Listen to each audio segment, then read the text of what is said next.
Senator Ted Cruz of the great state of Texas has issued a new warning to his fellow Republicans just this week that the 2020 race is real in the Lone Star State. Watch. In Texas, the stakes are especially high. Texas is the single biggest target for the left in 2020, politically speaking. There are 38 electoral votes at stake. There's a U.S. Senate seat at stake. And Texas is the key to national domination for years to come. If the Democrats win Texas, it's all over. Well, the last time Texas went for a Democrat was Jimmy Carter back in 1976. However, now a growing number of polls show President Trump neck and neck with Joe Biden there. Seeing a potential opening, the Biden campaign has begun running its own ads across the state. And the latest Real Clear Politics average of polls shows President Trump up by fewer than a half point in Texas. Joining me now, Senator Ted Cruz, Republican of Texas. Great to see you tonight. Thank you. Harris, good evening. Thank you for having me. And by the way, congrats on your big show last night. Thank you very much. We got into it on how to take America forward. I appreciate that. Good. Look, you know, when you look at it, it doesn't seem like Texas would go Democrat. I mean, what are you reading and saying, yeah, alarm bells? Well, if you look at what's happening nationally, there are two broad demographic trends going on nationally. Blue-collar workers, union members, are moving right, and that's moving Midwestern states more Republican, states like Ohio and Michigan and Pennsylvania and Wisconsin, every one of which went for Donald Trump in 2016. But at the same time, we're seeing suburban voters, and in particular suburban women, who are moving left. And that's moving states with big suburban populations, states like Georgia and Texas and Arizona. All of them are becoming much, much more purple. And that's a real challenge because with a state like Texas, we know that New York and California are bright blue for the foreseeable future. If Texas joins them, that's the entire election. We can't let that happen. So two things. I'm going to ask our team to put up that headline from the Dallas Morning News because we can speak to exactly what the senator is talking about. It's a headline, Suburban Women Voters Key to Democratic Revival in Texas. They'll put it up eventually. But there it is. I want to get your idea about how you reach those suburban women. You don't just throw in the towel at this point. So what's the strategy? Well, and it's important to mention, you know, a lot of the media coverage suggests that what's going on in Texas is racial or ethnic, and it's based on the growing Hispanic number of voters.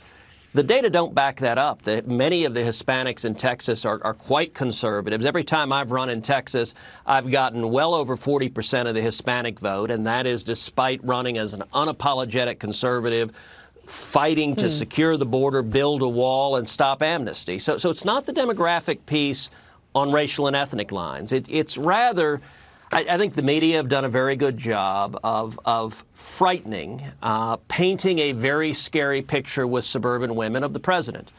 And you know, on one level, this election shouldn't be close. If you look at how extreme today's Democrats are, they're embracing socialism.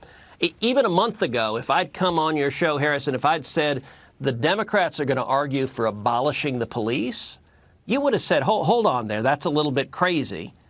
And that's where they are. And given that, this election should be a slam dunk. But unfortunately, I think the media is doing a very aggressive job of trying to convince a lot of voters who may not be paying all that close attention to this election that Trump and the right are kind of scary and violent, and wouldn't it be easier going with Uncle Joe just sitting in his basement? Isn't that a simpler, calmer vision? And I got to say, given how radical and extreme the voices are that the Democratic Party's letting go in their party, I don't think it'd be calmer at all.